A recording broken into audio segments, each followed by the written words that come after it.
Hello again, and welcome to the Whole Life podcast. My name is Grace Fielding.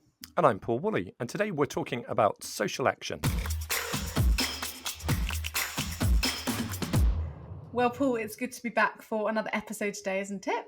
It is indeed, Grace. It is always good to be back. I hope that you're enjoying the second season of the Whole Life podcast. I've enjoyed Absolutely. all of our conversations to date, and I am still trying to work out if I'm a live player or dead player following our episode with Mark Sayers on the subject of culture. Do I act in distinctive ways or do I just mimic others? That is the question that I'm wrestling with. Do you have, well, we should encourage people, if you haven't listened to that Mark Sayers one, do. What about you, Grace, though? Any particular favourites in the second season so far?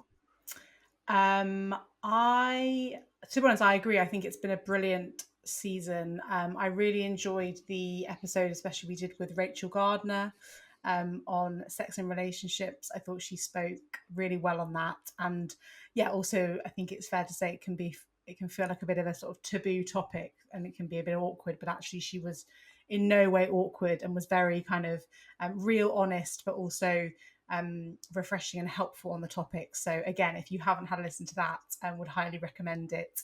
Thinking about social action.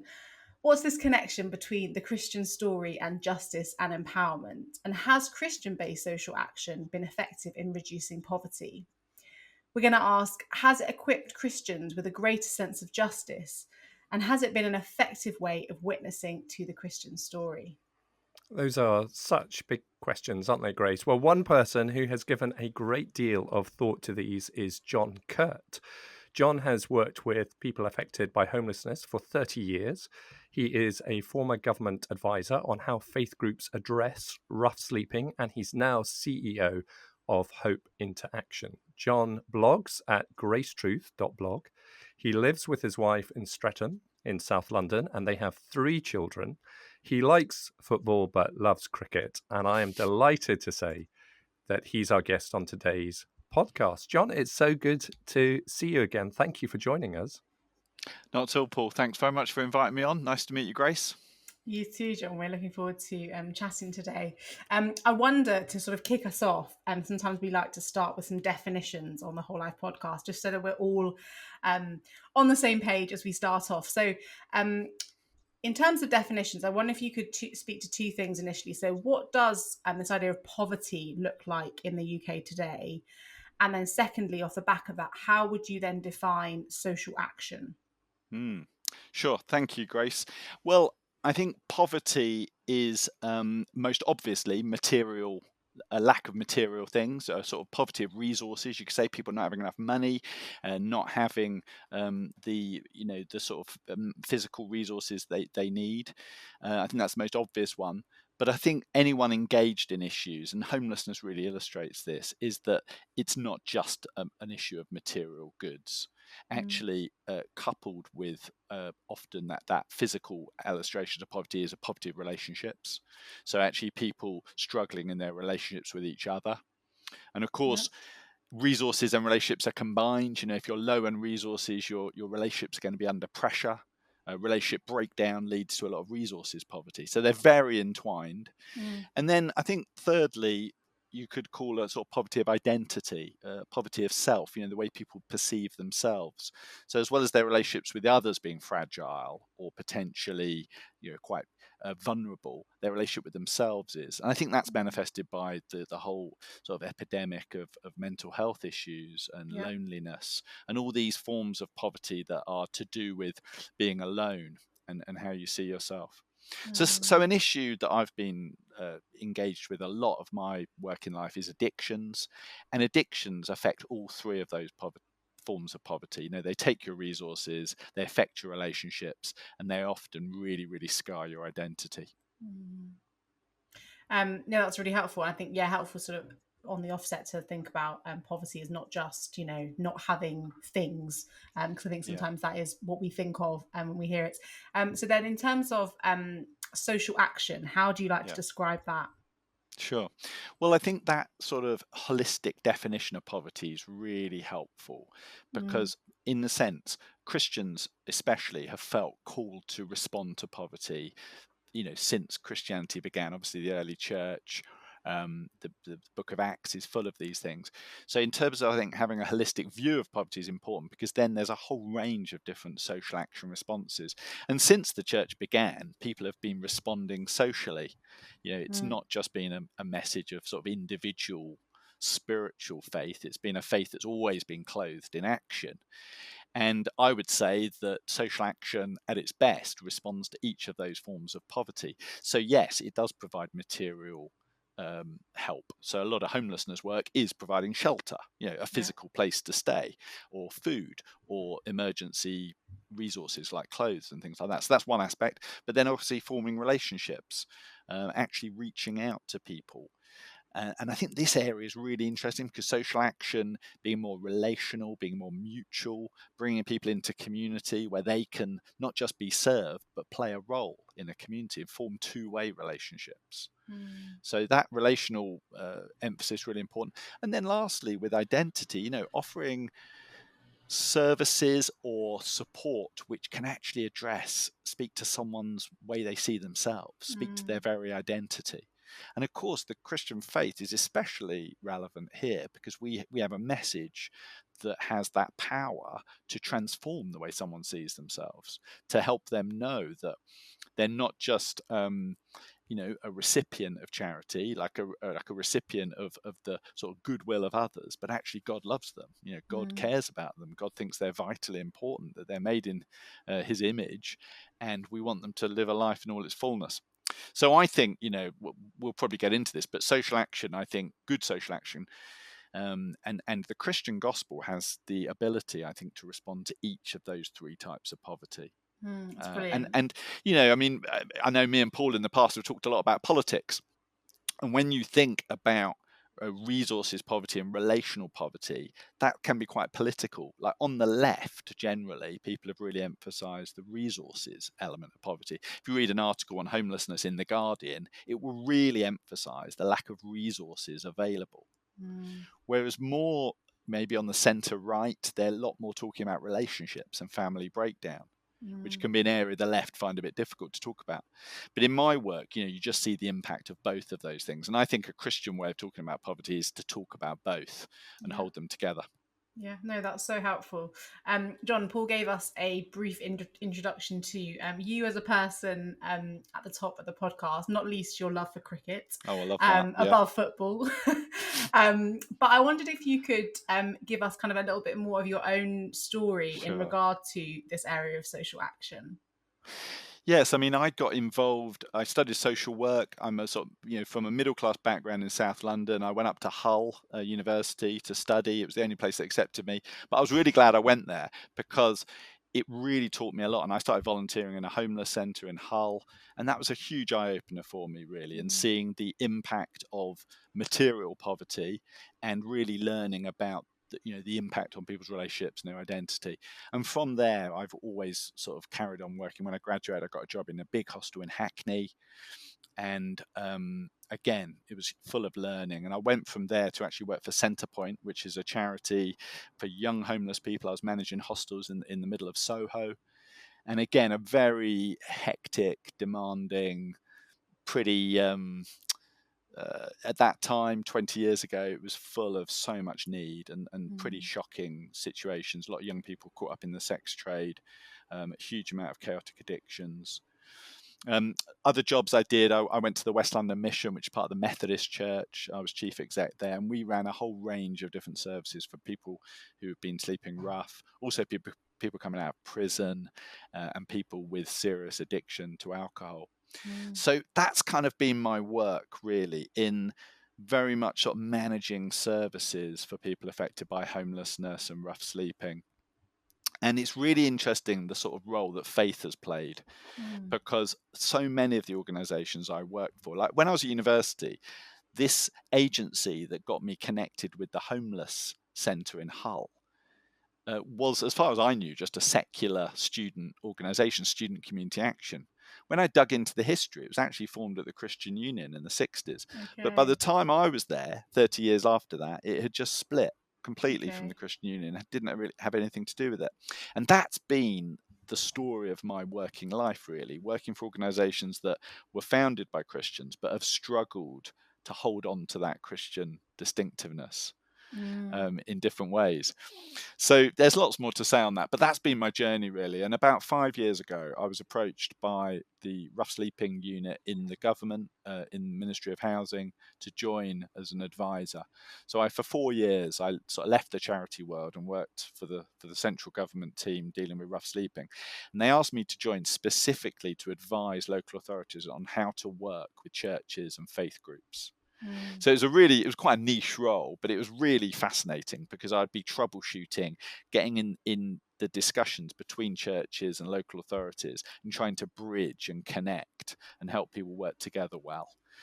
So that was really interesting. And to be honest, it's just an example of how vitally important what the church does in terms of social action is, because that's why they wanted me to do the role, because in every single town and city in the country, what churches do is really relevant to addressing rough sleeping.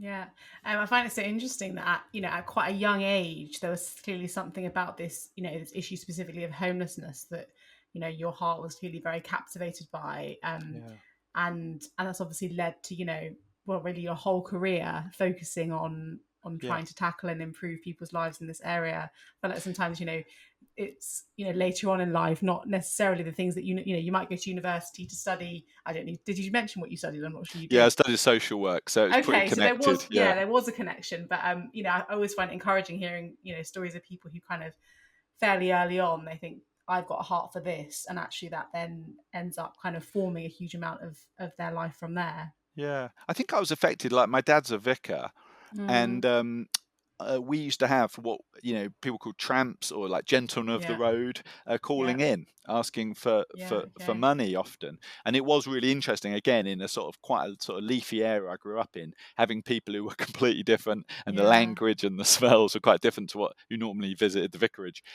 And I remember once my mum, a guy asking for money, and my mum used to make people sandwiches, and there was a bush just at the end, just outside our house. And I remember and this guy walked off really fed up. And when I went out an hour later or so, I saw the bag of sandwiches that my mum had made just thrown in the bush.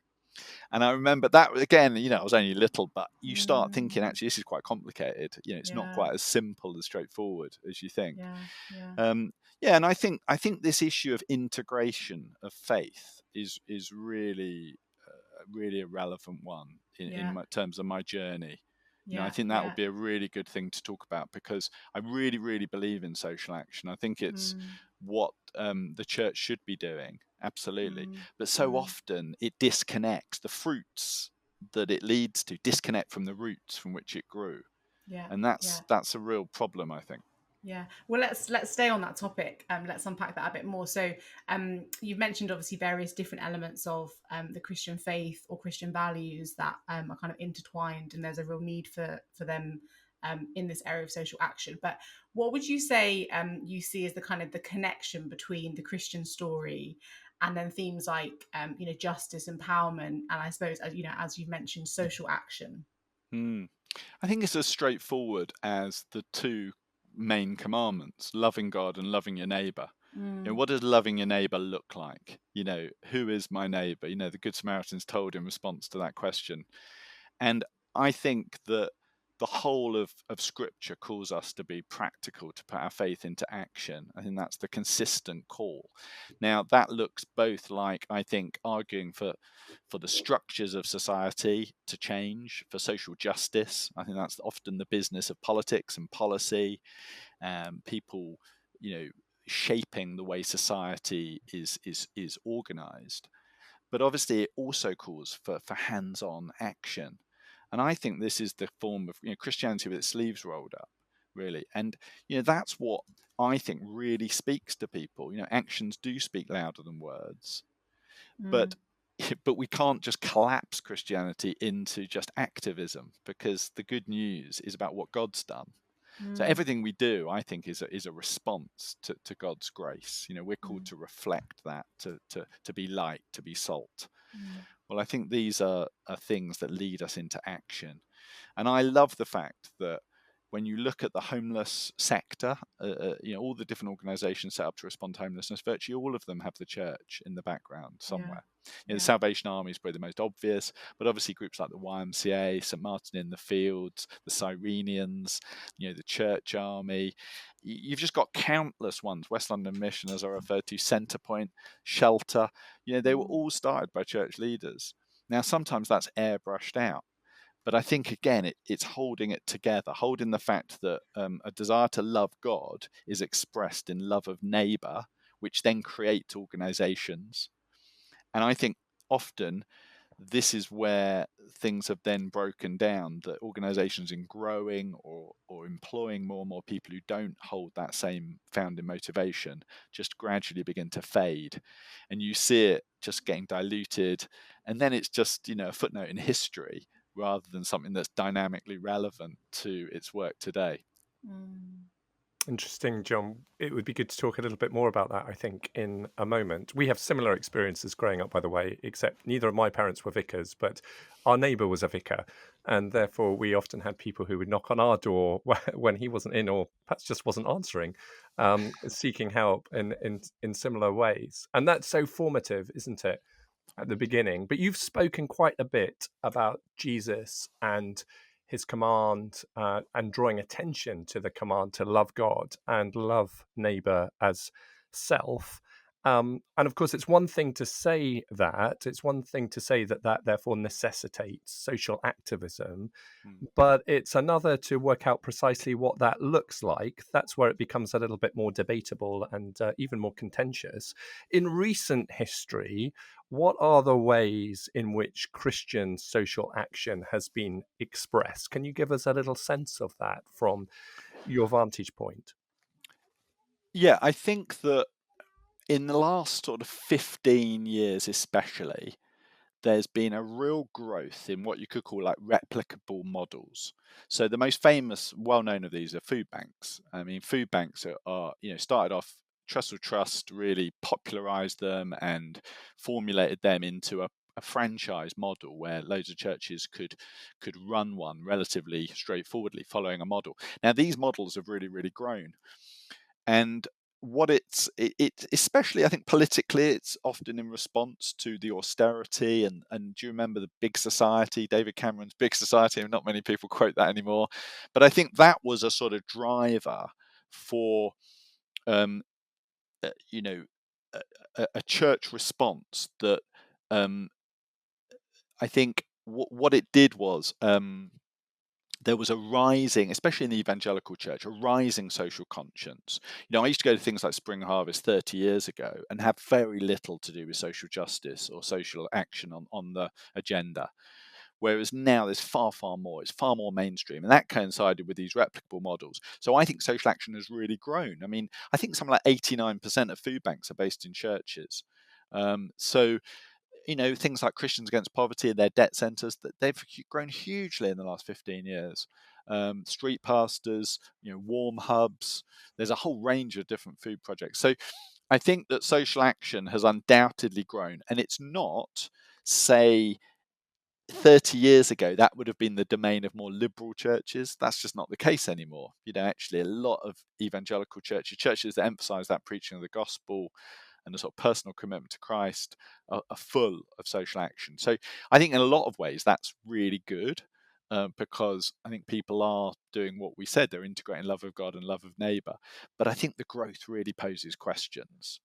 And some of the questions we started off with, questions of justice. Should the church be running around busier and busier, filling in the gaps caused by policies that are unjust? Homelessness is a really good example. There's been a huge growth of new homeless charities in that last 15 years, often stemming from night shelters that are church-based. And the churches, again, 15, 20 years ago, came up with this model of 7 different churches working together, each providing a night of shelter. Now, that's been the origins of lots of charities that have now, some of them have moved into their own venue. They've just become homeless charities in a normal sense. But, so homeless charities have grown, but there's more people in temporary accommodation homeless than ever before since records began at the moment. So, how does all of this growth of activism connect to the underlying injustice of our housing policies and the homelessness crisis? Rough sleeping's gone up really significantly, 27% last year. So it poses questions of justice. Absolutely, this does. I think, secondly, it poses real questions about empowerment, because I think that when you look at a lot of social action projects, they start off just simply giving things out. That's what they do. That people, can talk quite simplistically. We just want to love people. We want to give stuff away. We want to give food away. We want to give, clothes. We want to meet people's practical needs. But over time, people realize that that's quite limited. And actually, that classic thing about you can't just give men fish. You've got to teach them how to fish. And that's the direction that virtually all charities go. Actually, how to empower people to take their own steps. And that's really, really critical. I don't want to go on too long in answer to your question, but for me, the third question is around the thing we were talking about faith being held on to, because I think there is a question that social action can secularize the church.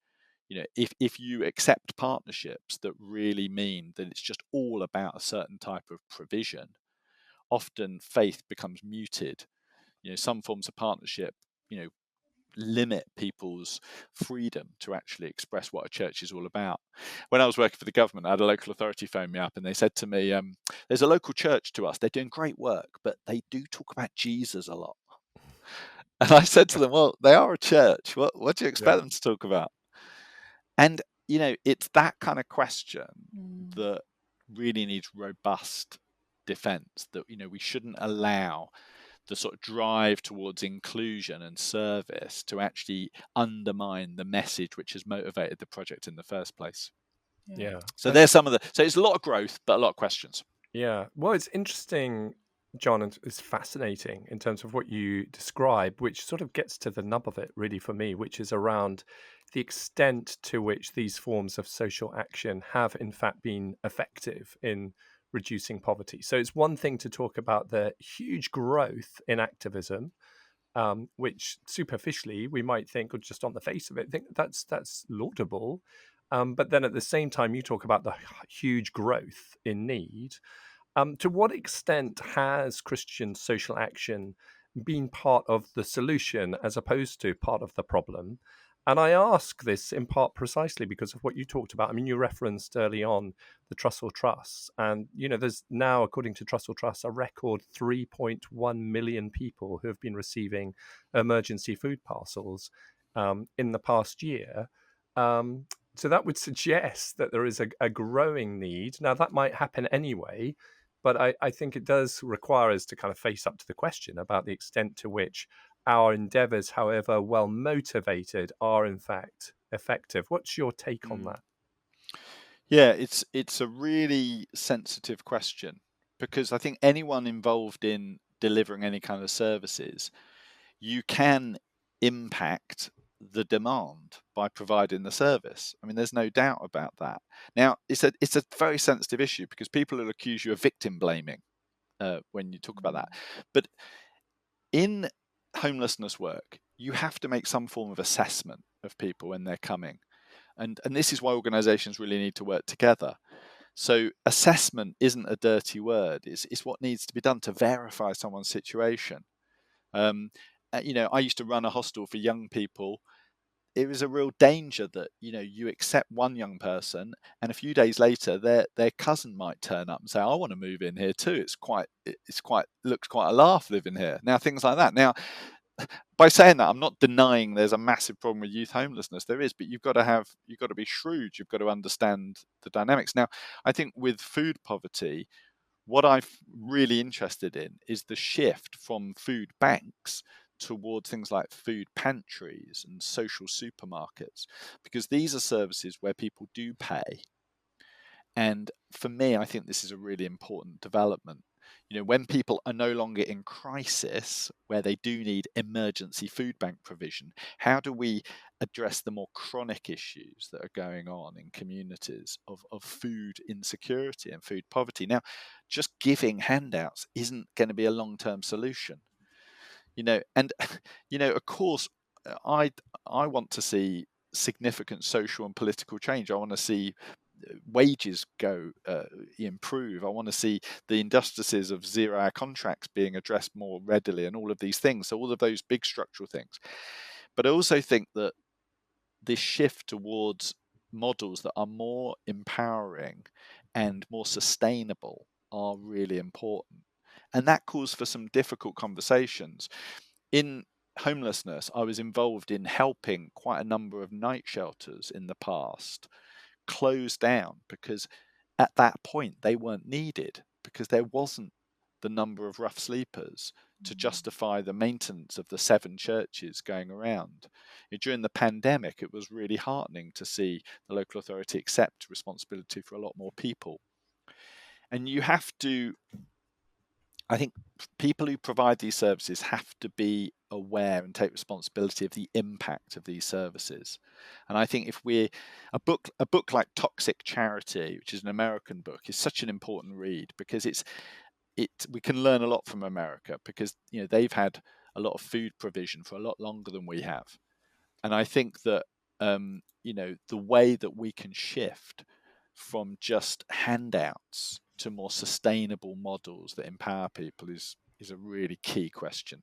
And it's the kind of thing that needs to be debated and talked about. And it's not really, it's quite a difficult thing to talk about on social media and things, because you can get, you can be accused of being judgmental very easily. Not on the Whole Life podcast, of course. We're up for debating anything, Jon. And this is what's so helpful about the conversation. Let's move for a minute from, how could I best express it, from recipient, or rather from recipient to provider. So the question that I want to ask is the extent to which the interventions that have been undertaken have in fact equipped Christians with a greater sense of justice and what that looks like or not. I mean, that relationship between thought and practice is always an interesting one, isn't it? The extent to which our practice emerges from our thought, but equally our thought is formed and reframed through what we do. So talk to us a little bit about that, if you would. Yeah, I think, people getting involved in night shelters and food banks is generally been really good for people. I think it's connected people to their communities. So many people say it's such an eye-opener. It's allowed me to put my faith into action. I haven't spoken much about hope into action, but I come on to that. But people getting involved in our work, you see them really being so relieved to put these sermons, put this Bible reading into practice. And you start reading your Bible differently, which is great.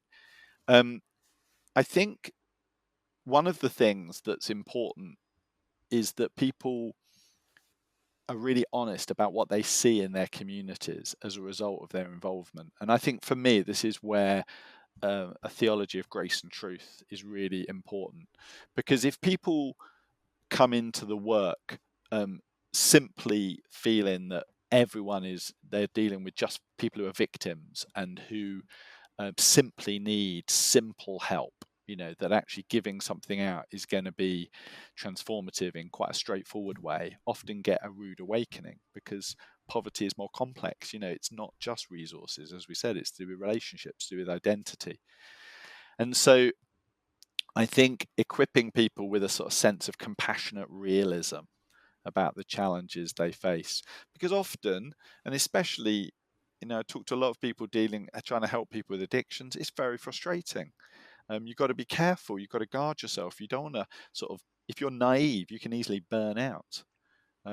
So I think I find this sort of theology and thinking around grace and truth really helpful, that, we should be showing grace to people on the margins, but we also need to be people of truth. And being able to combine that, I think, is one of the biggest skills. To show acceptance and welcome and bring people in, but also have the courage to look at what the underlying issues are that they face, and how can we help them live in reality and not collude with some sense of a victimhood that actually we need to be working through with them. And to what extent, Jon, do you feel that these interventions have been an effective way to witness to the Christian faith? I say that and immediately want to give a qualifier, which is to say, I think often there are reductionist versions of the Christian faith out there Yeah. that I would say are at odds with the gospel that Jesus presents, that is bigger, better, more transformative, more holistic than we could possibly imagine. But nonetheless, to what extent have the interventions that have taken place been distinctively or authentically Christian? You talked a little Sure. bit earlier Yeah. about sometimes the tendency to adopt a more secularized approach. So what's going Yeah. on there, would you say?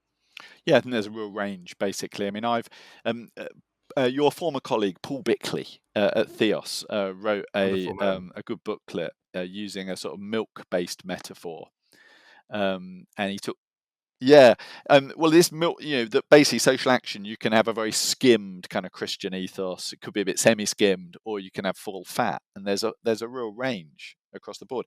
Something like Christians Against Poverty and Hope into Action, we represent quite a sort of full fat approach, really integrating quite a confident form of evangelism alongside our professional services. I've spent most of my life working in more the skimmed end of things. When I was at the West London Mission, kind of liberal Methodist ethos, it was very mixed in terms of workforce, and sometimes the Christian distinctiveness was a lot less apparent. So there's a real range, and I think that we should be. I think the times call for real confidence in the integration of faith, and actually, I think that's what I like, that milk metaphor, because I think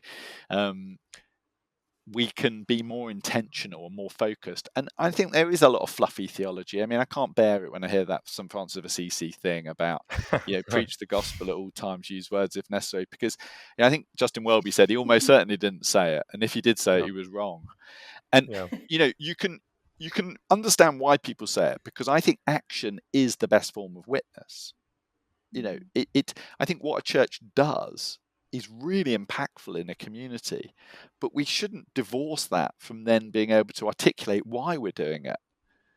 And I think talking about Jesus is so critical, and it's such a great way of talking about where you're drawing your motivation from, your example, and also pointing to someone beyond us. We're not the good news. We haven't. It's not our stamina or our compassion that we should be pointing to. We should just be reflecting the fullness of life that's evident in Jesus. And I just think there's often a lack of confidence. And again, we've talked about Leslie Newbigin in the past, but for me, as a missionary theologian, Leslie Newbigin has really helped me kind of understand the imperative of that faith is a public faith, and we should be bearing witness to it in word and deed, and have the confidence to talk about the motivations for why we're involved in this work in the first place. Yeah, brilliant. Newbigin's amazing, isn't he? And we're definitely full fat in the Woolley household, whether it's butter, yogurt, cheese, milk. I mean, Or anything the less. gospel. Well, why would you? Oh, yeah, we come on to that as well. Grace, what about your household? Yeah, I'm sure you're a full fat. Well, we're full fat apart from milk, I have to say. When I Interesting. first met my husband, he was a full fat milk drinker, but I quickly told him I couldn't bear to drink it in my tea, so we're now semi-skimmed You've when it weaned him comes to off it. milk. But I'm sure he'd be happy to go back onto the full fat if I left. In all seriousness, I actually think that's a really helpful metaphor, John, for how we we think about the gospel and sharing it in whatever context that is. Yeah. We've obviously spoken today about some of the kind of significant challenges and the sensitivities and complexity with this issue of poverty in the whole, the holistic sense of the words that you've helpfully unpacked for us. I wonder, sort of, in the most positive, with the most positive approach, what would be your vision for the future of Christian social action? Feel free. It'd be great to hear a bit more about Hope into Action. Yeah, great. In this, and kind of what could and should that look like in an ideal world? Fantastic. Thanks, Grace. Yeah, I mean, basically what I love about working for Hope into Action, I mean, we were one of these charities that started about 14 years ago. A guy called Ed Walker, used to work for Tear Fund, came and actually invested his own money in buying our first house. Wow. And what we do is we attract private investment we've had since he put 30,000 in, I think, and now we've put over 28 million has been invested in houses across the country. Got 116 houses across the country. Each of them is also partnered with a church. So we provide the professional support dealing with all the housing management, and then a church provides friendship and support. And what I love about it, coming back to that model we started at the start, is that we provide the resource of a good quality house, good quality accommodation, but also provide relationships with the local church. So much supported housing that's professional is just an hour of someone visiting you once a week, and it's so thin in comparison. We want to connect people to their community, connect them to a body of people, and that's where the church really can play a unique role. And then lastly, a message that speaks their identity. We want to empower people. We want to help them into work, help them build up their self-esteem. And, we find over 60% of our tenants last year wanted prayer. So obviously we house people of all beliefs and obviously they don't have to, they're in a sense, their response to the Christian gospel is irrelevant in them coming in, but a lot of them, people are really open to being prayed for. And 16 of our tenants last year got baptized. Wow. And I love the fact that I'm in an organisation that's very professional, and we've got very high professional standards. We just won an award a couple of weeks ago from the national umbrella body called Homeless Link for the professionalism of our work, but that's combined with the sort of full fat faith. And actually the two are so mutually important. The reason we do good work is because we're plugged into the communities of the church that can provide an inclusive, supportive friendship. Yeah. So the work's great, and I do think it says something about the future of social action.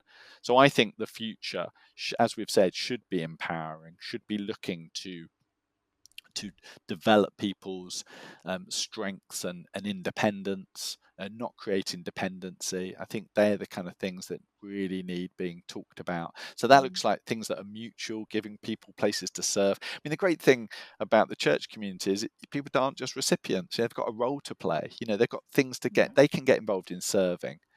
One of our tenants who got affected terribly by domestic violence said to me a while ago, they said that the great thing, all of our staff are called empowerment workers, our frontline staff. And she said the great thing about my empowerment worker is she didn't just give me a ladder to help me get out the hole I was in. She showed me how to build my own staircase.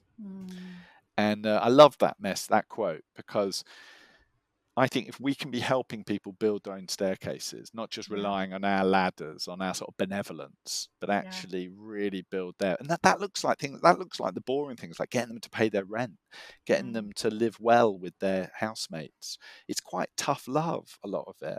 It's grace, but it's a lot of truth. And that's what makes it empowering. And we don't just get the hit of being the benefactor. We have to have tough conversations, but then you can see people standing on their own 2 feet. And a lot of it is a bit like good parenting, frankly. We want to see our children, if we really love them, we want to see them standing on their own 2 feet and taking responsibility for themselves, not being dependent on us once they get to a certain age. And it's a bit like that. So I think that's one thing about the future of empowerment. I think secondly, I am so convinced of the relevance of faith and spirituality, and specifically the Christian gospel, to positive outcomes in terms of people addressing their issues that have caused their homelessness. I think if you look at something like Alcoholics Anonymous or any of the 12-step movements, spirituality is so close to the surface. And you look at loads of rehabs have got a spiritual basis, because they've actually got the ability to have a message that really looks inside someone, speaks to their deepest needs. And there was a report came out in 2013 that interviewed loads of homeless people, and it argued that the homeless sector has kind of got a secular orthodoxy that is out of kilter with how homeless people see the world themselves. So actually there was a lots of appreciation when they talked directly to homeless people about faith and spirituality, a lot of reflections on life, purpose, meaning, forgiveness, destiny, where they're going, who loves them. And yet actually homeless services can secularize, often in the name of inclusion, in a way that doesn't fit with the needs of homeless people themselves. So I'm sort of rock solid on that, really. And I think I think the homeless sector is a far less secular place than it used to be. Actually, there's a lot more talk about purpose and love and meaning, and I think, so we should be confident in that, that our message has got something to say. And again, not in an exclusive or judging way, or in a way that's coercive. We've got to obviously be open, and people are free to choose or reject the message. But we've got to have energy and confidence to integrate it in the practical things we offer. And I see this, obviously I'm running a homeless organisation, but I also run a drop-in at my local church. And, it's a meal, it's a social meal. We have a quiz. We try and have as many laughs as we can for, people in need locally. But we open and close with a simple liturgy. And that makes such a difference to the whole evening. It puts it all in the name of Jesus. Never get any complaints. We have a mixed volunteer team. Some people aren't churchgoers. No one complains. And they're really glad that the church is doing something practical. Yes, social action, but they're doing it rooted in what we believe. So that, and it leads to so many interesting conversations and so much depth. And time and again, I've seen those things just get lost in social action, and I think it's really time to hold on to them. Yeah, no, that's brilliant. My final question, Jon, would be, obviously you've spoken about kind of what help and support can look like in and getting involved in social action in a kind of organizational context. But what could social action look like for us in our kind of personal everyday context? So, if people listening to this, individuals who have family, friendship groups, communities, how could they take that maybe first step in wanting to get involved in social action? Yeah, brilliant. Invite people round, get to know your neighbours, and get used to having, especially I think, if you've got families and you've got connecting points, bring people in. It's such an argument for church, actually playing a role with the local community, having a home that's more open than other people. I think if you're at work, what can your company or your business or your organization do to actually connect to needs around them? I think that can be such a brilliant witness, if you're involved in something practical, organizing it and bringing other people involved. I think there's a whole load of different ways now that churches can connect. This meal that we do is very simple, but it's a great way where the church is showing love in action, and it's connected.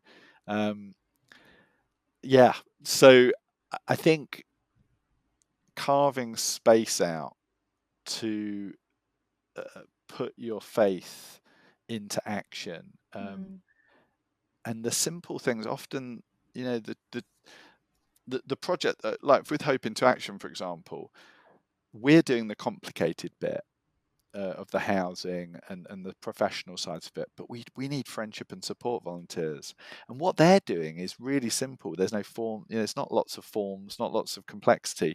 They're going to see people regularly once a week, and again, I think that the more that there are one-to-one relationships, that you're getting to know people, and you're not frightened of people. I think often there's wisdom needed. I think grace and truth are really important to give yourself boundaries. Giving one day a week doesn't mean you have to give your whole life up, or one evening a week. You've got to remain in control. And a lot of things on my blog really talk about that, because I think if we can hold on to truthfulness, it sustains our grace. We don't want to, you're not helpful to anyone if you become a doormat. You've got to sort of balance what you can give, be prepared to say no. But also we need more involvement in the lives of other people. And faith enduringly gives the resources for that. Gives the resources of the gospel to receive grace, means that we can overflow and give it to other people. But also we've got communities that are set up, we've got buildings that are set up for places of hospitality. It's so different, obviously, often to those organizations that are paid or commissioned to do things. So we got something really special. We can be practical. but let's also be really prayerful and connect it to our deepest motivations. Brilliant. That's so helpful, Jon. Thank you so much for joining us today. I know we could talk more, but we so appreciated all of your thoughts and your wisdom and insight. What are you working on at the moment? And I know you mentioned your blog. How can people keep up with what you're up to if they'd like to? Yeah, I'd really encourage people to visit hopeintoaction.org.uk if you're interested in homelessness, in ways that the church can respond. We'd love to see that. If you're sitting on some investments that, a lot of people are taking money out of ISAs, and rather than just investing in the rich and making some rich company richer, you could put it into a house. It's not giving the money away; you're investing it for 5 years. If the house price goes up, then and you need the money back in 5 years, you're probably going to get more if the house price goes up. So it's an ethical form of investment that a lot of Christians are looking into. So I'd really encourage people to have a look at that. And I think if you're someone involved in social action and you're weary or you're challenged or you're concerned, I think hopefully my blog will be useful, gracetruth.blog, because that's what I really want it to be, putting some theology to work. And especially if we can be sustaining and maintaining, showing love in action. That's what really motivates me. Wonderful. Thank you so much, Jon. It's been really great to meet you today. Thanks, Grace, and thanks, Paul. Thank you, Jon. It's been great. Really appreciate your time. Thank you. Well, Grace, if we had expected Jon to give us a cappuccino on our conversation, I think he basically gave us a full strength espresso, didn't he? It was full of content and robust conversation, I thought. Very much so. And I thought it's starting off with his definition in the way that often we start off, don't we, talking about that. Well, let's define the terms of the conversation before we start. But the emphasis there on empowerment and justice, and then also faith and what that can look like or what can happen through our social activism, I thought was so interesting. What were your reflections on the conversation we've just had? Yeah, I was actually also going to bring up the definitions. I think sometimes, it can feel like a bit of an arbitrary question, can't it? But actually, I think it's so helpful sometimes to hear from people who have thought, done a lot of deep thinking and thought on these topics that we're discussing, kind of hearing their spin on it. And I feel like today was a great example of how actually, well, I personally think we got a lot more than we bargained for with asking for a definition of, I think being able to break down poverty into, what do you say? It's lack of material things, it's lack of relational kind of stability or relationships in general, and then lack of identity.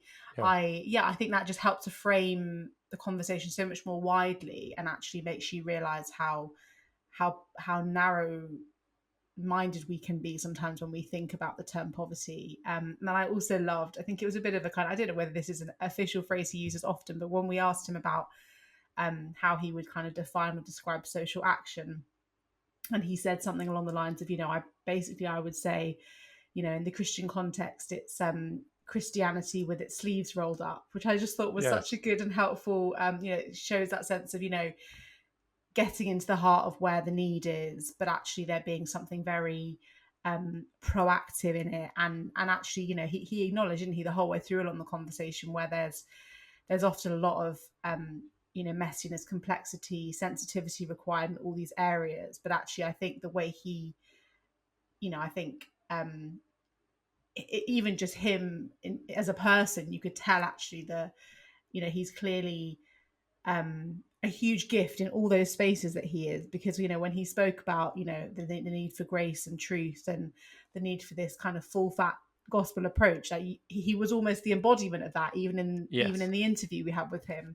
I'm intrigued by the book that he referenced, Toxic Charity, I think he said. Yes, I am. I've never heard of that, so I'm going to have a look that up afterwards. And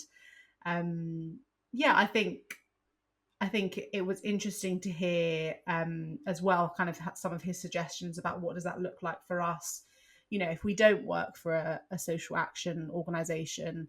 And actually, as always, or at least often is the case with these things, it's not necessarily about reinventing the wheel. It's about, that I think there was a hugely relational focus on everything he spoke about, wasn't there? It's, who are the people in your circle, who's on your street, what do you have access to? And actually sometimes it just starts with befriending people or having a conversation where you might otherwise have rushed on with your day or whatever. So Yes. I thought he was brilliant. And I know we had a joke about it, but I feel like I'm challenged by the milk model in every Yes, area well, of life.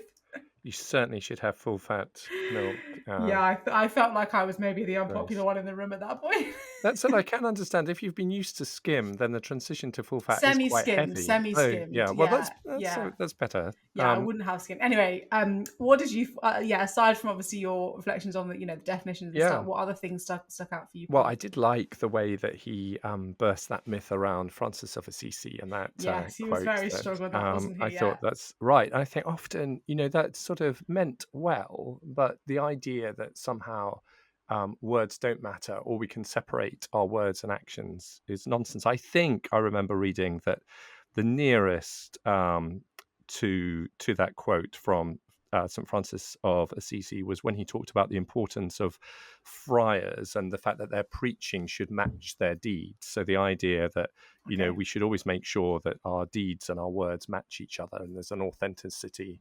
and a consistency to that, which I think is right. Helpful context, yeah. And also, I mean, bluntly, sometimes, what people contribute verbally, obviously excluding company on this call, this podcast, Grace, but can be unhelpful, can't it? People can talk in ways that are not helpful. But nonetheless, his integrated approach, I think, is a really helpful one. And I think the way that he wants to place the Christian story at the heart of Christian social action is really helpful. And I think his nervousness around secularizing that is rightly placed. And I think also that I thought what was so helpful was that he had this sort of hard-headed approach to neighbor love, which then I think he wanted to talk in terms of tough love. But somehow the idea that, I guess it's sometimes tempting for all of us to gain identity and a sense of self-worth through what we contribute, particularly if we're thinking that we're contributing to those who are less advantaged than we are. But his whole approach seems to be framed around the fact that our focus should be on the neighbor, on the person that we are seeking to help and empower, and that should be the focus. And therefore, if there are certain interventions that we make that aren't in fact life-giving, aren't in fact effective, and maybe at times even counterproductive, then we should be more than willing to question that and then change our practice, our behaviors. So I thought that was helpful. And I think Jon in this space remains something of a prophetic voice. I think he's kind of challenging within as well as trying to challenge the wider culture in which he is at work. So I found it a helpful and challenging conversation. And I think your last question was really good, which is around what could this mean for me in my everyday life work? I think that's the question that we always come back to. And I think his response to that about inviting people around is such a great place to start. I mean, it's sort of obvious, isn't it? But, if one of the issues within our culture is increasing sense of isolation and fragmentation, well, one of the antidotes to that is to gather people together. So that was really helpful. It's been great to have this conversation. Thank you, Grace, and it was great to speak with Jon. Thank you everyone for listening. We, by the way, don't we, Grace, love hearing from our listeners. I mean, it gives us a sense of validation to some respect. It's good to know there are some of you. Perhaps I'm particularly insecure, Grace, but thank you to those that have been in contact. We've loved getting your emails, particularly over the past week. If you would like to get in contact, please do. For whatever reason, you can contact Grace and me at hello@licc.org.uk. And if you've enjoyed this episode of the Whole Life podcast, and we hope you have, we hope you've enjoyed every episode. But if you've enjoyed this episode, we'd love you to recommend it to your friends and subscribe. But for now and for today, that is the Whole Life podcast. And that is Grace and me, Paul Woolley. Have a great rest of the day and see you again soon. Bye, everyone.